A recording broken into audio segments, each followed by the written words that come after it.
need for change is there. In the area that we work, knowing that there's recent shootings and death and violent crime that's started off the year, everything's get under control. You know, I think more awareness and educational campaigns that motivate people. Because a lot of times we try to get people involved in programs and activities, but I think people also need to be reminded. They need to hear that message, the words come out. And if we can't get them into some of these spiritual doors, let's then create these motivational arenas that people can still hear words and be inspired through their own peers, because, you know, still the rule holds great. I think the greatest pressure is peer pressure.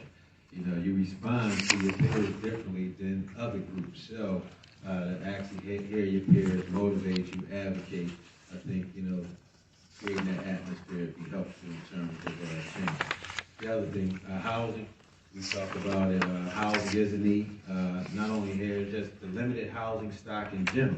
And your application speaks to that. I know as the entry services, we'll be looking at ways that we can kind of creatively attack that, if it's through the creation of a tiny home initiative that we do, from shipping container homes being brought into the area through redeveloping some of the Smart properties. So I think collectively we can work to do that. The other thing, major supportive services in the area of reentry. Obviously, we're looking at offering more services towards those formerly incarcerated, but a part of our focus is also to make sure we provide services for those who are impacted by the formerly incarcerated, because many times programs are focused on trying to rehabilitate a person. And I think part of the shift has to be not to leave them to the wayside, but let me rehabilitate the people that you're affecting the most, that we kind of forget about.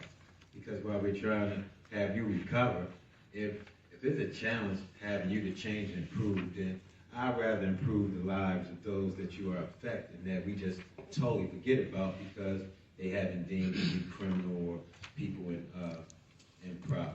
And then to the lady's question, response or piggybacking off of that, an accelerator, business incubator, I think is very critical for our community. Being an urban center with not that, having access to things from printing, copying, to just supportive services, going there to somebody that can direct me on what I need to do to enhance my plan, or having an arena similar to like a library where I can just sit down and actually begin to sharpen up my craft. So having that is important because, again, a town that still has a predominant mix, and on the north side, talking about people of color still residing there, and not to have entrepreneurship, business ownership, to still see Kentucky Avenue underdeveloped when it used to be a hub of entrepreneurship and economics.